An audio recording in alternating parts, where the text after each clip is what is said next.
হযরত আবু বকর রাদিয়াল্লাহু তাআলা কেমন তাকওয়াবান ছিলেন। খাদেম খাবার দিয়েছে, খাবার খেয়ে ফেলেছে। খাওয়ার পর কিছুক্ষণ পর খাদেম আয়েশা বলতেছে, আপনাকে খাবার দিলাম, আপনি খাবার খায়া নিলেন, কিন্তু একবারের জন্য জিজ্ঞাসা করলেন না কিসের খাবার।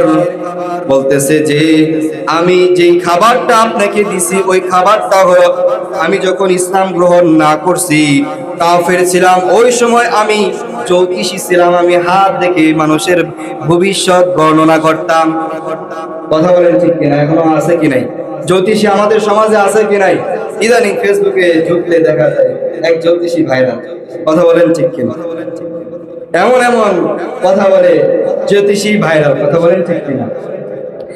এই জ্যোতিষী অর্থাৎ ভবিষ্যৎ, আল্লাহ নবী সাল্লাল্লাহু আলাইহি ওয়াসাল্লাম যদি ভবিষ্যৎ জানতেন, তাহলে ইফকের ঘটনার সময়, ইফকের ঘটনা আপনাদের জানা আছে হয়তোবা, যখন আল্লাহ নবী সাল্লাল্লাহু আলাইহি ওয়াসাল্লামের স্ত্রী হযরত আয়েশা সম্পর্কে জিনার অপবাদ দিলেন, তখন আল্লাহ রাব্বুল আলামিন পরে আয়াত নাজিল করে দিয়া আল্লাহ রাব্বুল আলামিন পবিত্রতার ঘোষণা দিলেন, হযরত মুহাম্মদ সাল্লাল্লাহু আলাইহি ওয়াসাল্লাম আমার আপনার নবী যদি ভবিষ্যৎ জানতেন, তাহলে এই ইফকের ঘটনার সময় আল্লাহ নবী সাল্লাল্লাহু আলাইহি ওয়াসাল্লাম 40 দিন যাবত ওহী আসে না, কোনো আল্লাহ তাআলার কাছ থেকে কোনো আল্লাহ তাআলার কাছ থেকে জিবরাইল আসে না, ওহী আসে না, কোনো খবর আসে না।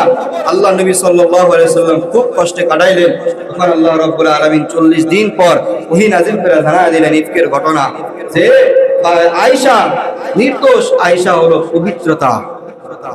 যখন জানা দিন আল্লাহ নবী সাল্লাল্লাহু আলাইহি ওয়াসাল্লাম গেলেন, অর্থাৎ বোঝা গেল আল্লাহ নবী সাল্লাল্লাহু আলাইহি ওয়াসাল্লাম গায়েব জানতেন না, ভবিষ্যতের খবর জানতেন না। অর্থাৎ দুনিয়াতে যেই বলবে আমি ভবিষ্যতের খবর বলি, ও হলো সবচেয়ে বড় ধোঁকাবাজ। কথা বলেন, সবচেয়ে বড় মিথ্যাবাদী ওই, সবচেয়ে বড় ধোঁকাবাজ। কেউ ভবিষ্যতের খবর বলতে পারে না, 5টা খবর কেউ বলতে পারে না।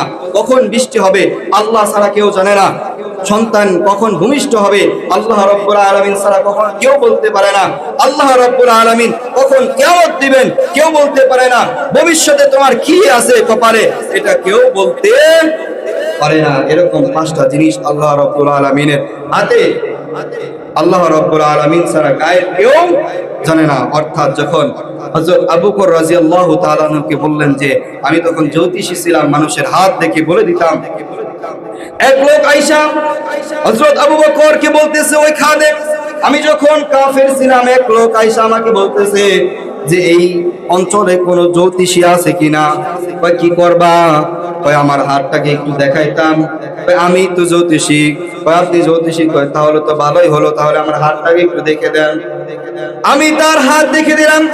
আমি হাত দেখে তখন তো কোনো ভবিষ্যৎ জানতাম না, শুধু মিথ্যার উপরে চলতাম, মিথ্যা কথা বলে বলে ভালো ভালো দিকগুলো তার ধরে তুলে ধরতাম, না হলে তো টাকা দিবে না। ভালো দিক না বলবে, মাঝে মাঝে 2-1টা খারাপ দিক বলে টাকা আদায় করতাম। এটা হলো জ্যোতিষীদের কথা।